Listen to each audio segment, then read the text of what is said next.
Hey, everybody, listen up. I got mega huge news. Meat Eater Live is heading back out on the road. That's right. Join me and the crew.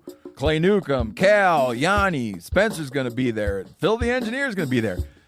Meat Eater Live, headed back out. Now, when you get every ticket, okay, every ticket you buy, you get a signed copy of our new Meat Eater Outdoor Cookbook. This tour is celebrating the release of the book. Buy a ticket, get a signed copy, Meat Eater Outdoor Cookbook, wild game recipes for the grill, smoker, camp stove, and campfire, which I'll point out is a $38 value. Here's where we're going to go. April 23rd, the Mesa Art Center in Mesa, Arizona. April 24, the Balboa Theater in San Diego. April 25, the Grove in Anaheim, California. April 27, the Crest Theater in Sacramento. April 29, the Union in Salt Lake City. April 30, the Egyptian in Boise. May 1, the Wilma Theater in Missoula. May 2, the Bing Crosby Theater in Spokane, Washington. May 4, Revolution Hall in Portland, Oregon. And May 5, the last day of the tour, Pantages Theater in Tacoma, Washington. For tickets and more information, visit the events page at themeateater.com. Hope to see you at the show.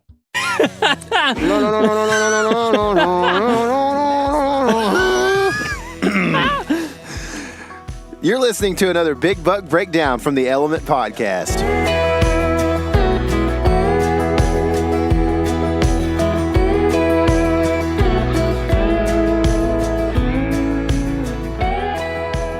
Hey, real quick before we start, just wanted to make mention that Exodus has helped us bring these Big Buck Breakdowns to you. And right now is one of the most exciting times of the year. With trail cameras, you're able to just see some of the coolest buck behavior of the year right now. The guys at Exodus wanted us to make sure and let you guys know that hashtag Scrape Week is the follow. It's the hashtag follow on Instagram. So make sure you check that out, kind of follow it, see what's going on. Also, you can tag your photos with hashtag Scrape Week. To just be a part of the whole thing that's going on right now. It's a fun time of year for sure. They're going to be releasing some cool content, so check in with those guys. And now let's get to the podcast. What's going on, all my woods people? Casey and I are sitting in the parking lot of a convenience store in Iowa, middle of nowhere, in a hole. That's right. And there goes a forklift with nothing on the pallet, just driving down the road. he might be using that as a means of transportation across town. He might be. Anyway, I got a real quick story for you guys before we get into our Big Buck Breakdown for the day. We walked into this convenience store to buy a hot lunch, and it was subpar at first. I got some kind of bratwurst that was one of the worst that I've had. I wasn't sure if it's cooked. Yeah, they're just the worst food that you can put together. But I also got like a taquito that was really good. And so I was like, I need to go back in there and get one. Casey's like, grab me one too.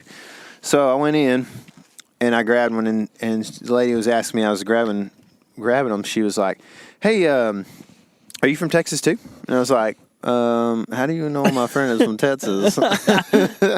And so I was like, yeah, I am. She goes, oh, well, I just don't hear your accent like his. And I'm like, yeah, I don't know. We grew up like 20 miles apart. Somehow all those people up there just sound weird. You can't hardly understand them, And so she thought that was hilarious, And so I don't know how much comedy they get up here in Iowa, but that was hilarious to her.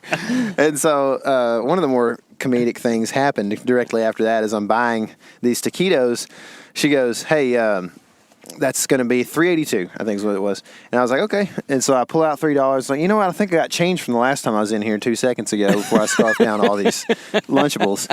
And so I reach in my pocket, and there's a flash. We hunted this morning. So I got a flashlight. And the flashlight has a string attached to it. I got my truck keys, camper keys, whatever else I got. And then I'm trying to dig around and grab change. So I find the change. I start pulling it out, kind of with everything. And my pants are a little bit elastic, so they have like a little stretchy feel to it. And next thing you know, there's like my pants are kind of in a bind, and all of a sudden, and a huge acorn shoots out of my pants. shoots up like 4 feet. It goes over my head and lands out in the store by itself in the middle of the floor. And I was so embarrassed because I'm just like, man, we're already from Texas. Like, now we've got acorns falling out of our pants that we've been collecting in case we want to grow acorns on our properties one day, and it just shoots across the floor. So I immediately just hand my change. I don't look at her. I don't say anything. I'm like, this is embarrassing. I got to go get this thing. And I handed the change. She gets, it was $3.82 right on the money. So I just grabbed my stuff real quick and walked out the door and picked up the acorn on the way out and put it back in my pocket. So it was, that was a more embarrassing thing that's happened to me. Yeah, and then I had to go back in after that and get Reese's because we sat around and talked ourselves into dessert. Yep. And she said, your friend's kind of weird. No, she didn't. No, she didn't. No kidding. She did not. She did not say that. But she also thought something I said was very funny. Did she? Yeah. What was it? We talked ourselves into dessert. Oh, yeah, hilarious. Yeah, it's hilarious. But anyways, I like people with a sense of humor. Yeah, man. People that'll laugh at you. That's a good person to have around. Yeah, for sure. Probably won't have her around too much longer. No, I'm not sure she'll be around any more longer than as soon as we pull it into reverse right here. But yeah. So anyway, we've got a guest on the podcast today that is just he kills stuff, man. He's been on the podcast before. Mike Hunsucker from Heartland Bowhunter has killed the largest whitetail the whitetail I want to kill. You know what I mean? Like, if you just could say, if this deer the deer of my dreams walked out, this is what he would look like. To me at least. A lot of people like a big non-typical or whatever, but this is just like the prettiest and like largest just animal of all proportions that you could imagine just about, dude. He's freaking toad. Yeah. Yeah, and we saw like this whole thing go down on Mike's Instagram story, and as soon as I saw that where he was hunting, I was like, Tyler, this place looks awesome. And then like it's one of those times where you feel like such a weirdo, but like you're following someone's social media so closely because they're about to smoke one, and he smoked the biggest one. Well, let me tell y'all something. Don't follow our social media because we might not be smoking anything. There's a whole lot more laughing and just falling in creeks and stuff going on our social media than dropping acorns out in public. That's right. Yeah, that's right. I don't know. We should have got it done last night, man. And that story will come up here in about a week. But anyway, we're gonna give it one more try this evening, and we're heading back for a couple of days home, and then it's back at the grind again a few days after that. So anyway, this guy got it done out of state, and he does a lot. So maybe that'll give us some kind of inspiration or motivation or even information to get something done. So anyway, let's go get Mike on the podcast here. She's all right, so now on the phone we have Michael Hunsucker from Heartland Bowhunter. Mike, what's going on, man? You doing the dad life right now? Oh yeah, hey man, how's it going? It was pretty good, man. I totally. We were talking just off air just a second ago, and we there's like a definite just calling inside of you that's like, you know what? When I'm in between trips during this time of year, I've got to figure out how to like be a good husband and dad and everything else. So it's a unique dynamic that we have as dads for sure. Yeah, no doubt. You got to find a good balance for sure. Yeah, that's a tough thing, man. We should have you on sometime maybe to talk about that on a big episode, because that's something that I feel like doesn't get enough press and is also a very hard thing to figure out. It may take some reliance on each other as brothers to figure out how to become good dads during hunting season. So exactly. Yeah, no doubt. Anyway, dude, you had some pretty awesome luck recently.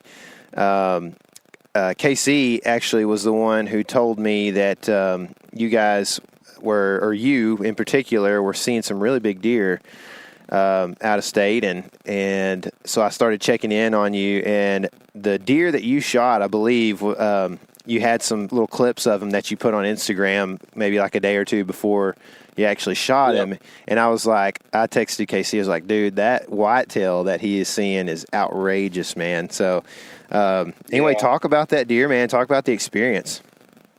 Yeah, so it was a pretty cool experience and hunt overall. Actually, a friend of mine who is a rancher out there in Colorado,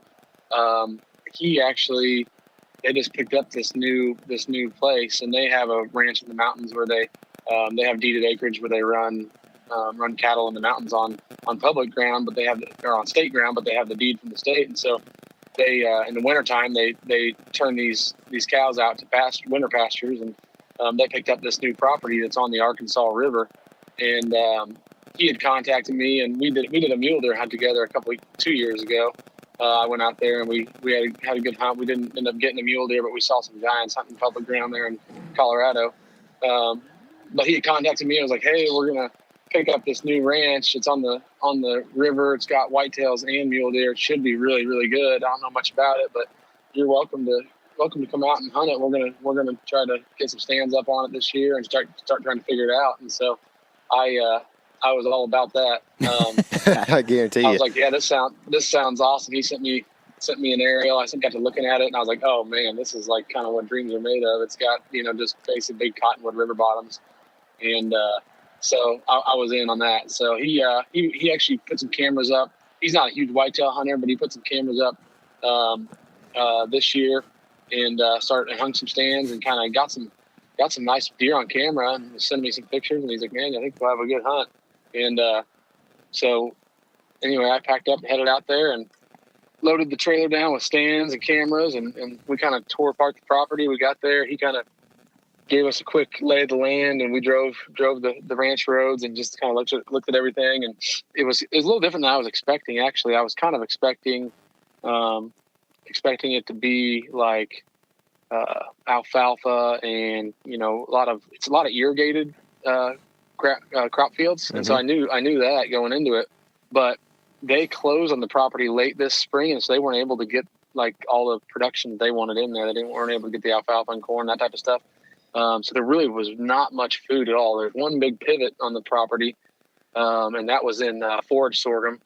And so the deer don't really hammer on that until usually after it frosts, which it did right before we got there. So there was some deer feeding on that, but I was expecting, okay, like, we're going to be able to sit back, glass these alfalfa fields and really, see all the deer, see where the deer are coming out and then make a move. And so we actually scouted that first night. And then the next morning we scouted again. And the first night we saw, 15 deer, maybe not a ton of deer. The next morning we saw like 2.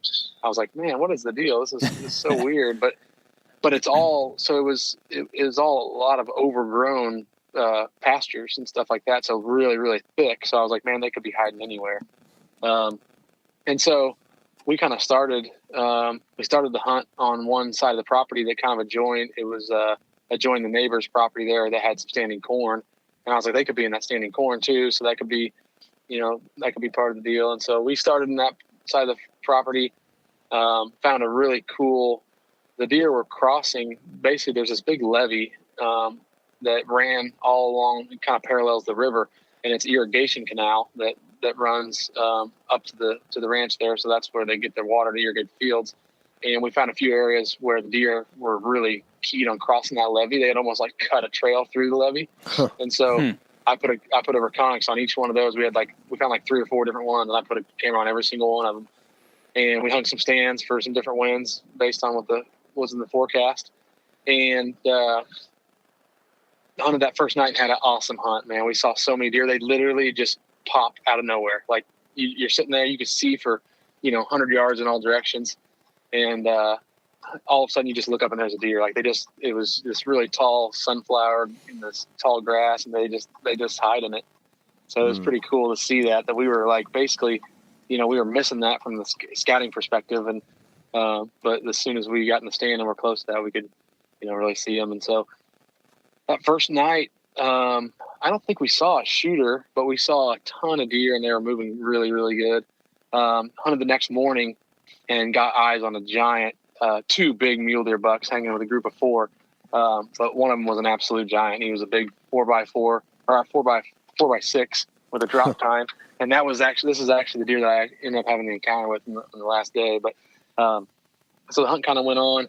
That second night, we hung a stand for a west wind because we had an east wind before that, and so we hung a stand for a west wind where it's different levee crossing, but a spot where it looked really good, and we got set up right there and had an encounter with the buck for the first time. So that's like that night, literally, it was just like deer started crawling everywhere, and shooters, big deer. Like it was like, what the heck? Where are all these deer coming from? Like I look up and there's a big whitetail, 155-inch 8-pointer, and then I look up and then there's a big 4x4 muley, and I look up and then I see this giant whitetail buck coming across the field. I think we saw like 4 whitetail shooters and 2 muley shooters, all big mature deer. And I was like, what is going on? Like, this is crazy. At any point, did you think you were dead? Yeah, I was like, did I die and go to heaven? What is this? And part of the deal was, I'll get to that point, I guess. But so these deer are all coming and they're crossing the levee like a couple hundred yards in front of us. And we're watching them and we're like, dang, man, we're like, oh, we just need to be right there. We need to be right there. And, none of the deer were coming in range. And so we're kind of like, man, we need to move the stand where we need to be, blah, blah, blah.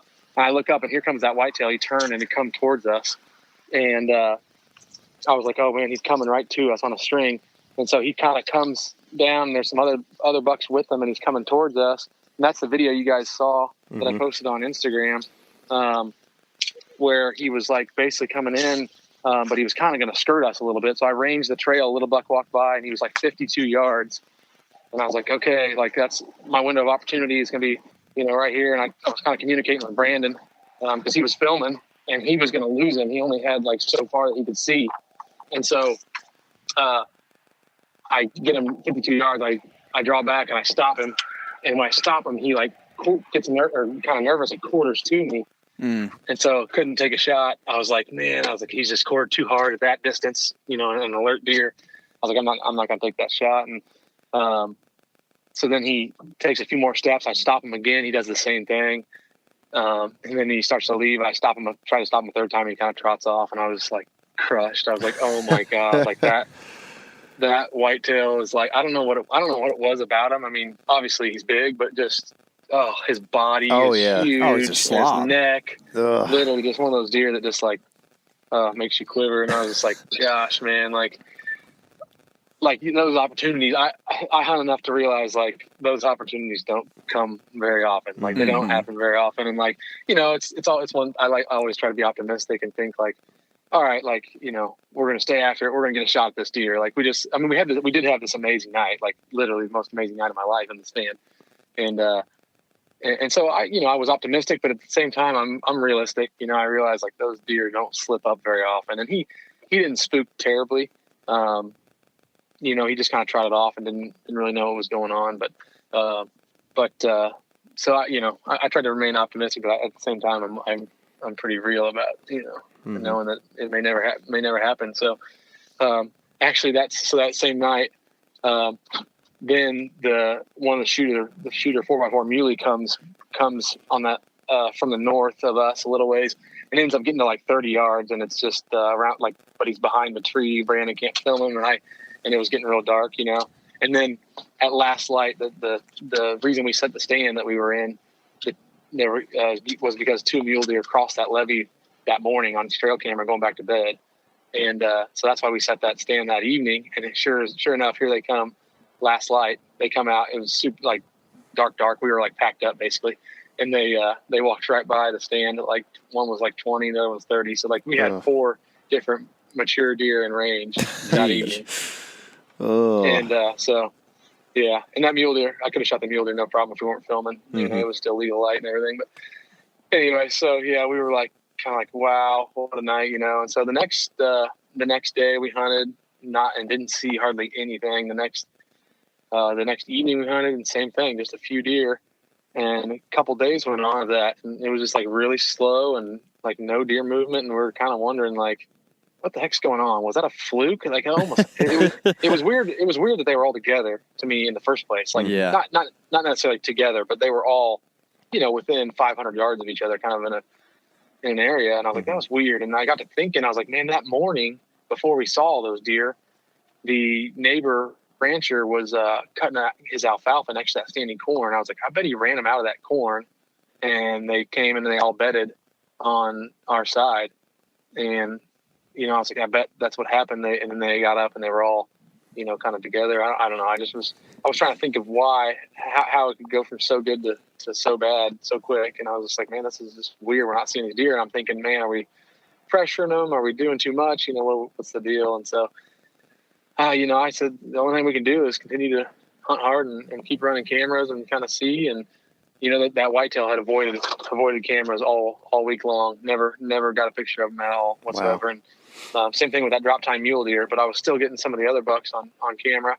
And so I was like, well, we'll just keep at it. And so we hung a couple other stands, hunted a few different spots, and just kind of same results. But on that, I guess it would have been the sixth day.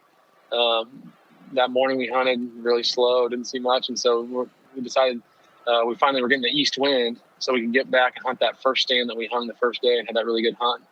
And I was like, man, let's just give that one a shot. We didn't see a shooter out of the first day, but those deer could easily come down there and use that. And that was the most active trail camera that we had out of all of them, really, was that levee crossing there. So there was the most daylight activity there. So we got in the stand set up, and here we go. It was another one of those like insane nights all of a sudden. For whatever reason, they just start popping up everywhere. And so the first buck I see is that big 8-pointer that we saw the first the first crazy night we had, and like a mid-50s 8-pointer, and he's out in the wide open. He's actually nosing, bumping a doe around, and I was like, oh yeah, he's pushing that doe around, and they were acting like they were going to cross the levee down from us a little ways. So we watched him, and that 8-pointer comes across and makes a big rub and starts scraping a tree, tearing a tree apart, and then I lose sight of him. I'm like, dang it, they're not going to come. And so I'm sitting there, I'm like, oh, there he is, he's coming back out. And I look up, and I put my binoculars on that same like tree he was rubbing, that bush he was rubbing, and I was like, oh, that's not him, it's a big 4x4 muley. And the muley was there making a rub and thrashing it all around. And so I don't know if you guys have ever been on an area where there's both, but they definitely are really territorial. They don't like each other. And so they were kind of, I think, showing that off a little bit. Mm-hmm. So the mule deer 4x4 comes out, and I'm like, oh yeah, he's coming our direction a little ways. And so he kind of works our way, but he stays wide of us about a couple 150 yards. And light's starting to dwindle. I'm like, man, hopefully that 8-pointer is going to show back up coming down the creek, whatever. And starting to wonder. I look up, I see another mule deer. I put my binoculars on him. I'm like, oh my gosh, it's that drop tine buck. And I never got a great look at that drop tine buck before, and the mule deer. And I saw him that first morning we hunted, but I didn't get a great look at him. And he avoided, so I didn't really know. But he was a magnum, giant frame, 6x4, like a 190, 200-inch mule deer. Ooh, I'm like, man. holy cow! And he's like literally beelining for us, and like you could just tell, like there's only, like I said, there's only like so many of those crossings there, and he was like coming right to us. I'm like, oh my gosh, here he comes! And so I'm watching him, and he's behind a tree from Brandon, and so I'm watching him for a couple minutes, and he's just coming our way feeding, and I turn around to tell Brandon to kind of explain to him where exactly the deer is. And that giant whitetail buck is standing there, like downwind at 30 yards, like staring at us. Oh my gosh. I'm like, oh my God. I'm like, don't move an inch. And like, he wasn't staring. He was not looking up at us, but he was looking directly our way, and he was putting his nose up in the air. Like he knew something wasn't quite right, And we obviously, practice scent control as best we can. We spray down. We actually were running, those OnX too. And like, I don't know, all that stuff, I'm just kind of like under the impression of like it can't hurt kind of deal. Mm-hmm. But whatever it was, he wasn't directly downwind. Well, he was, the wind was kind of swirling a little bit, but he wasn't quite directly downwind. He just knew something was up and wasn't right. And I was like, oh my gosh, don't move. And so finally he looks away, and Brandon is able to adjust the camera, swing the camera around and get on him. I grab my bow, and he looks back, and then he looks away, and he looks back. And so it's like a stare down where there's like a nervous wreck. And I'm thinking he's going to leave. And so I was like, all right, first opportunity to draw, I'm going to draw. And so like a first sign of any movement. And so he finally, after like a minute and a half, 2 minutes, kind of looking around, he takes a few steps forward. And so I draw back really quick as fast as I can, as smoothly as I can, and get drawn back, no problem. So he just stands there. And we looked back at the footage later that evening. I was drawn back for 1 minute and 50 seconds. Ooh. And I was just starting to shake, and I was like, this is not good, but I knew, like, I had a feeling if he left, he was going to leave quick and turn, and I only had like basically 2 feet to his left to shoot before I would lose my windows of sight, and so I was like, I got to be ready. So anyway, so I let down whenever he looks away. I let down super slowly and didn't spook him at all. And at that time, I'm like, I better check on that mule deer because he was coming right to us. I look over to my right, and I'm like, oh my God, there he is. He's 30 yards and walking up the levee like right to us. And so I'm telling Brandon this. I'm like whispering in my wireless mic. I'm like, oh gosh, here comes a muley, which he can't move though. Like, 'cause that whitetail had us pinned, we couldn't move. And so I'm trying, like, all these thoughts are going through my head. I'm like, oh my gosh, like I wanted to shoot the whitetail, like no doubt. And it's like, it's hard to say. It's hard to pick between what are the odds you think you'd be, presented with that choice to pick between a 190 muley and a 180 whitetail. But I was like, okay, but also like I'm not dumb. Like first opportunity I get, I'm taking. So either deer, but we just couldn't move to get on the mule deer. So about that time, that mule deer pops up on the levee at like 25 yards, and that buck sees him. And the whitetail buck sees him. He kind of like postures up and it's like, oh, what's going on here? And like I could tell his demeanor completely changed. It's like I got my bow ready to draw back again, and sure enough, here he comes. He takes a few steps. I draw back, and he's like to us. But then he turns to walk right down the road. There's like a ranch road on the levee there, and he turns to walk down the road to go towards that mule deer. And finally got broadside, and I just held it behind his shoulder, touched it off, and watched the arrow. Just looked like a perfect shot. I was like, we lost it, man. We were so jacked in the tree. The mule deer runs off to like 80 yards, and I like, grab my binos and look at him, but he didn't really know what happened. But we just absolutely lost it. I was like, oh, just the shot, everything just looked perfect. I was so jacked. And so we pack everything up, and we look back at the footage. I was like, let's look at the footage. I was like, I'm 90% sure, it's a perfect shot. I heard him run off. Sometimes, when you double lung a deer, you can hear the lungs just sloshing. Yeah. I was like, oh yeah, he's done for. So we play the footage back, and I'm like watching it, and he runs off. I see my arrow sticking out of him. I'm like, oh no. And so like I play it back frame by frame, and I see, oh my gosh, I hit him in the shoulder, and I'm like, oh my gosh. So my stomach just like starts turning. I was like, it went from like elation to like, oh yeah, no problem. We're going to find him. He's not going to make it anywhere. To like, oh my gosh, like hit him in the shoulder. Like it's, I'm shooting a 2-inch kill zone, expandable broadhead, which is a big broadhead, not one you want to necessarily hit him in the shoulder with, but I'm also shooting like heavy 475 grain arrow. And I was shooting that Realm SR6, so it's pretty fast. So like a lot of kinetic energy. So and he was 18 yards. So I was like, all right, like come on, But the light had not turned off though the second it hit him, and so you just could not tell the penetration. And I was like, oh man. So it was a mix of emotions, and so I'm like, all right, let's get down. We waited I called my wife and called Tony and told him the story, and then we waited probably an hour, and got down and start looking for blood. And I start finding a little bit of blood.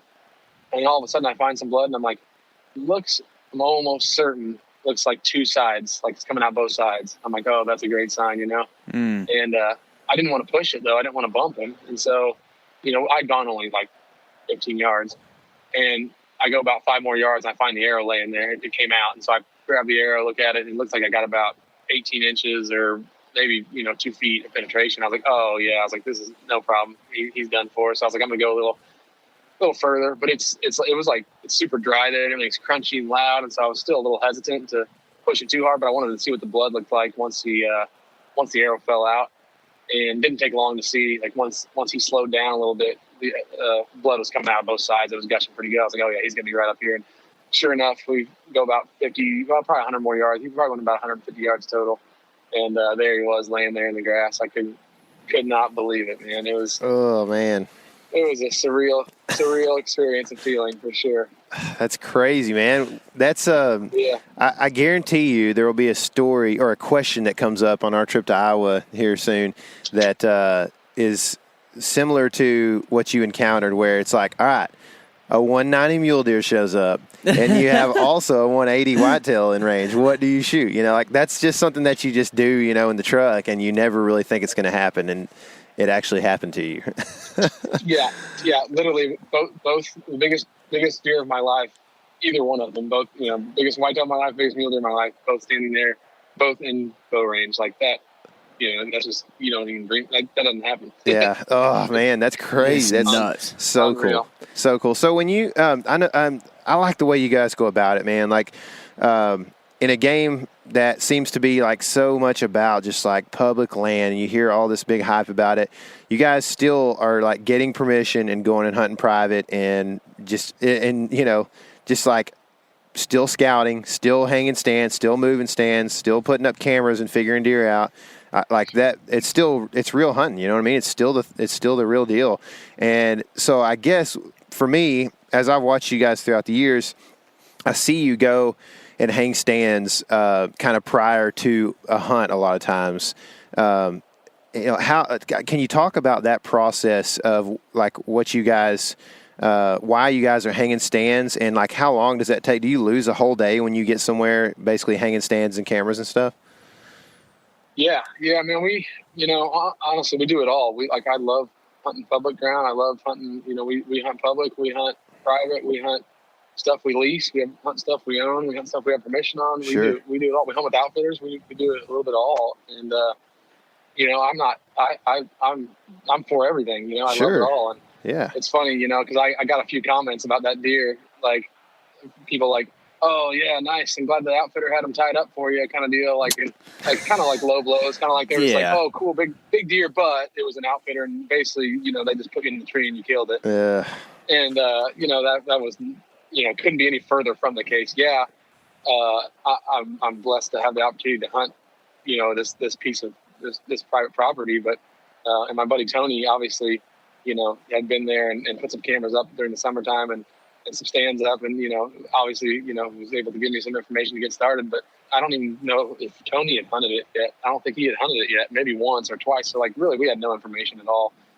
Few trail camera pictures to look at, but basically nothing. So yeah, when I actually enjoy that. So you talk about like the the stand hanging and scouting, and like for me, like that, all that stuff is what makes it so rewarding in the end. If I just showed up like and went to an outfitter and he's like, oh yeah, this buck's been coming to this corn pile for 6 out of the last 8 nights, so just sit here, you're good to go, and you shoot the deer, even if it was a 200-inch deer, like what is, it doesn't really mean as much to you that way, so I enjoy that whole aspect. But yeah, it definitely is time consuming. And so yeah, we got there, we drove out, we left early Monday morning, drove all day, got there Monday afternoon, and basically checked out the property, hung some trail cameras, and then that evening we spent.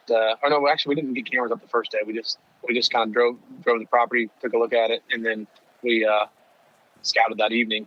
Next morning, got up, scouted again that morning, and then that midday we went and started hanging some cameras, hanging some stands. We found those levee crossings, and so yeah, we the first evening and first morning were spent just hanging stands and cameras, and then. We hunted that evening and the next morning. So we made sure we hung 2 stands at least that we could hunt that first evening the next morning. And then after we hunted the next morning, we went and hung another stand. And it's kind of a repetitive deal. Every day we were, checking cameras. Fortunately, I was talking about the irrigation on these ranches and how all the irrigation is all around there. And so like there's like some pumps and pump houses, and like there's guys that come and like check the pump houses. And so like fortunately these deer are used to farm traffic. And so we were able to, which was huge, because we were able to basically drive the ranch road every day and drive right to the cameras, check the cameras. We weren't walking around intruding, and causing a bunch of that's what I was like when I was starting to think about it. I was like, man, are we bumping these deer? Are we putting too much pressure on them? I'm like, we can't be. We're not really doing anything outside of the truck. Sure. And these deer are bedding. They bed in like these, out in these grass holes, basically. Like they're not hearing anything. It's windy. They're thick and they can't see anything. So they can't see anything. They're not hearing anything. I was like, there's no way. So, but it was awesome because we were able to check cameras literally every day, and that's not usually the case. So yeah. I talked to Tony. I was like, man, if you guys are going to set this farm up and hunt it, long term, obviously their focus is the cattle ranching, but he is a hunter and likes to hunt. I said, it would be worth every penny to get some cell cameras up on this place on a few of those like key levee crossings, because you would have all that information. You wouldn't even have to, because he doesn't live on the ranch. He lives in the mountains, a couple hours away. So like you'd have all that information right there. And when you were able to hunt, if you wanted to get out and go, like, man, it'd be so awesome.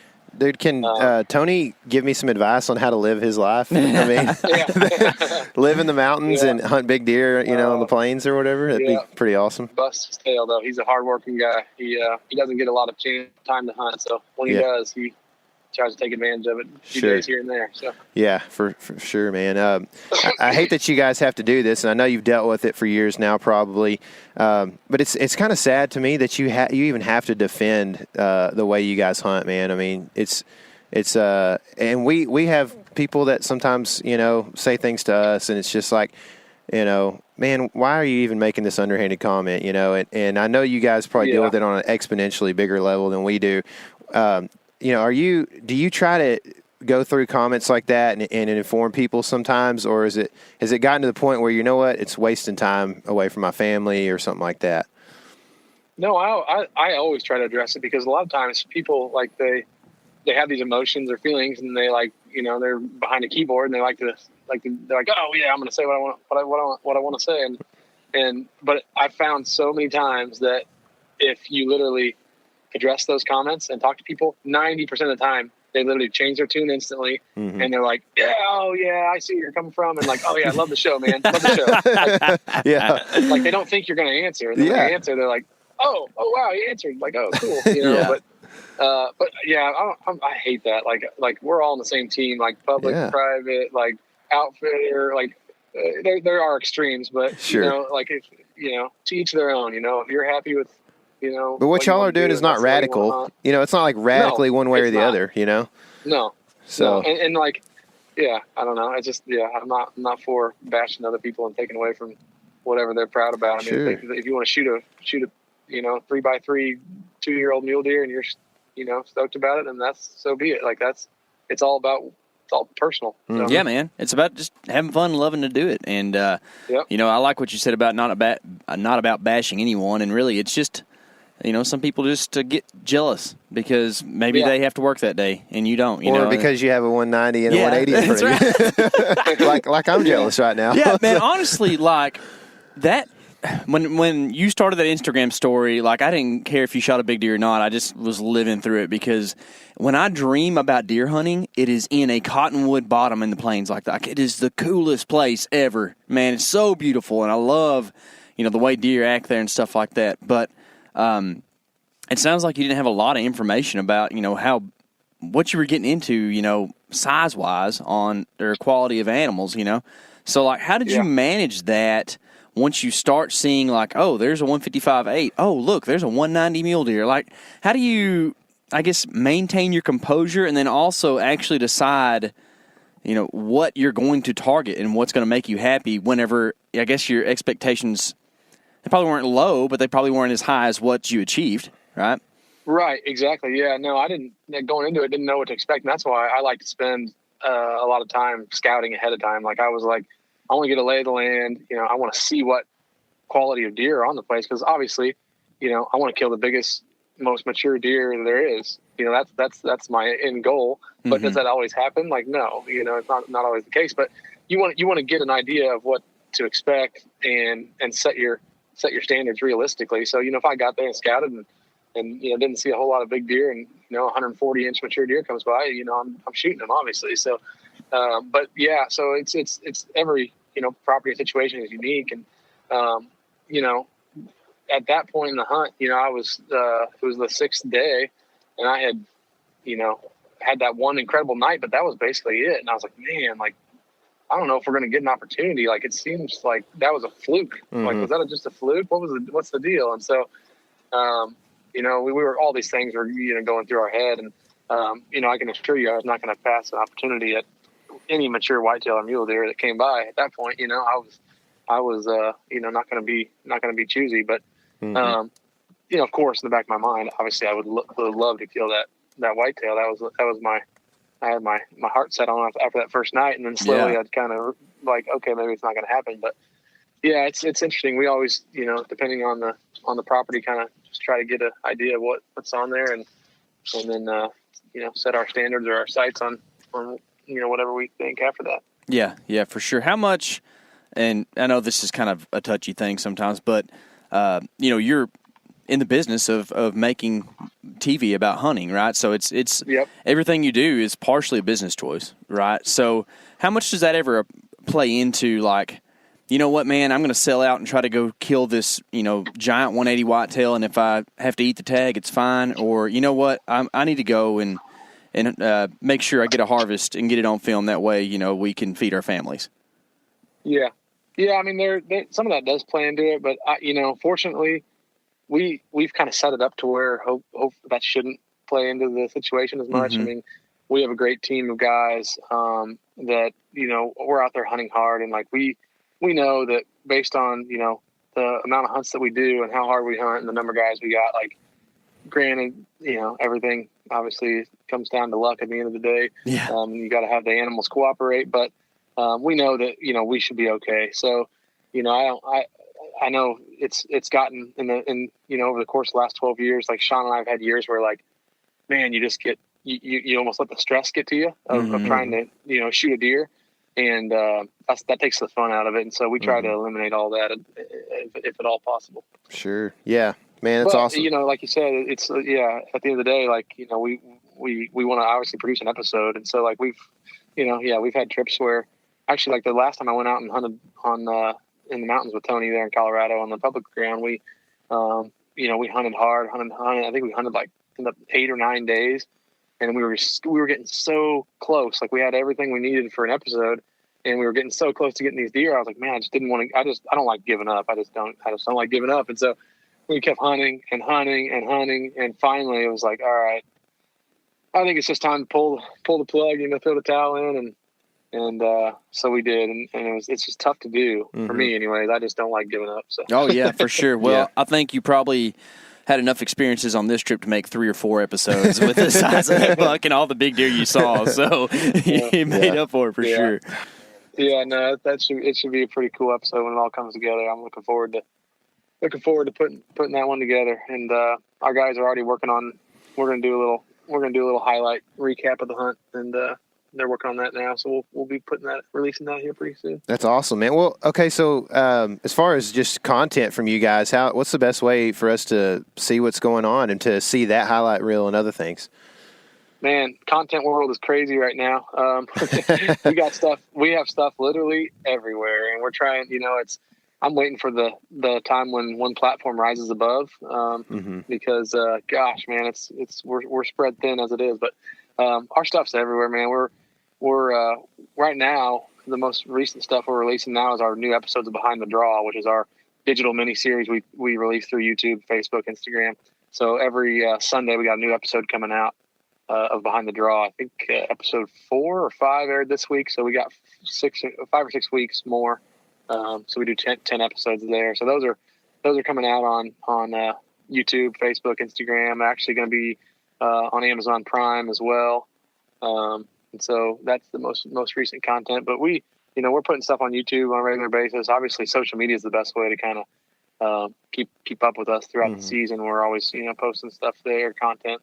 But then these new episodes that we're filming this year will be on season 13 of the show on Outdoor Channel next year in July. So Q3 next year when the new season will premiere, and we'll have we just got stuff coming out all the time. So. Yeah, so awesome, man. Yeah, I almost can't wait that long to see the episode from what we talked about just now. But Mike, I appreciate just what you guys do for the industry and the way you represent it, man. You represent hunting and that kind of thing, man, and just the lifestyle that we live. You guys do a really excellent job of that, man, and I've followed you guys for years. Appreciate you giving the time of day to us today, and man, I look forward to watching the rest of your season. Hope that it just continues to get better.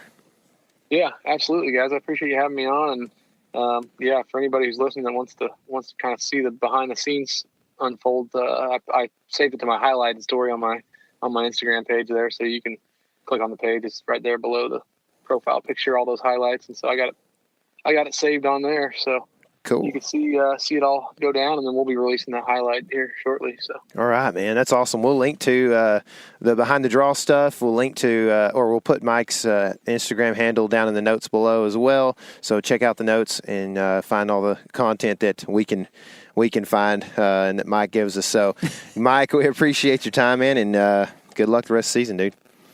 all right, hey, thanks. See you, Appreciate it, guys.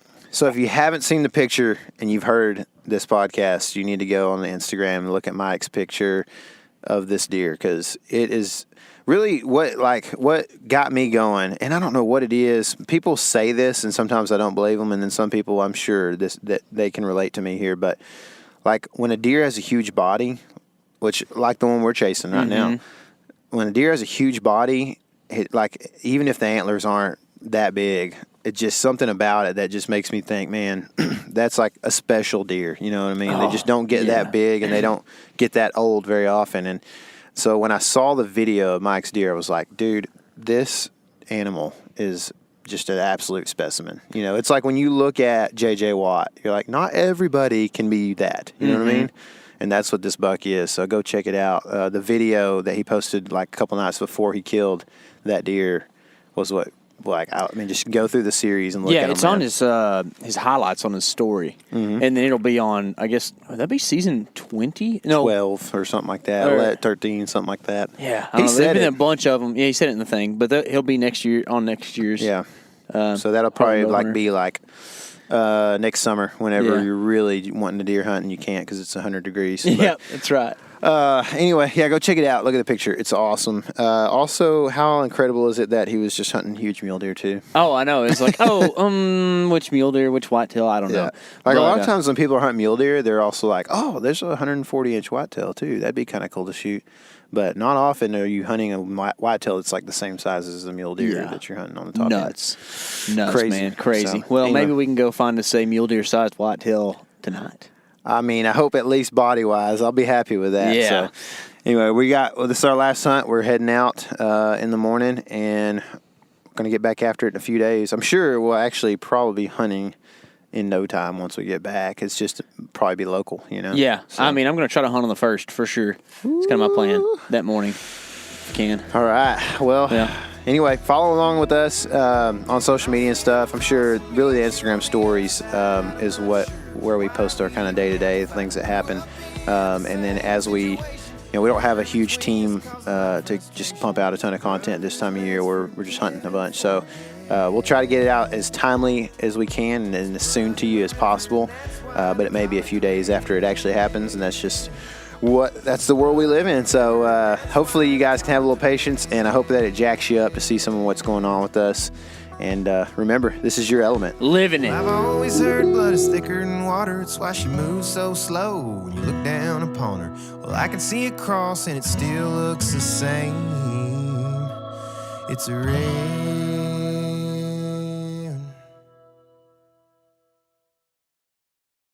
Hey everybody, listen up. I got mega huge news. Meat Eater Live is heading back out on the road. That's right. Join me and the crew. Clay Newcomb, Cal, Yanni, Spencer's going to be there. Phil the engineer's going to be there. Meat Eater Live, headed back out. Now, when you get every ticket, okay, every ticket you buy, you get a signed copy of our new Meat Eater Outdoor Cookbook. This tour is celebrating the release of the book. Buy a ticket, get a signed copy, Meat Eater Outdoor Cookbook, wild game recipes for the grill, smoker, camp stove, and campfire, which I'll point out is a $38 value. Here's where we're going to go. April 23rd, the Mesa Art Center in Mesa, Arizona. April 24, the Balboa Theater in San Diego. April 25, the Grove in Anaheim, California. April 27, the Crest Theater in Sacramento. April 29, the Union in Salt Lake City. April 30, the Egyptian in Boise. May 1, the Wilma Theater in Missoula. May 2, the Bing Crosby Theater in Spokane, Washington. May 4, Revolution Hall in Portland, Oregon. And May 5, the last day of the tour, Pantages Theater in Tacoma, Washington. For tickets and more information, visit the events page at themeateater.com. Hope to see you at the show.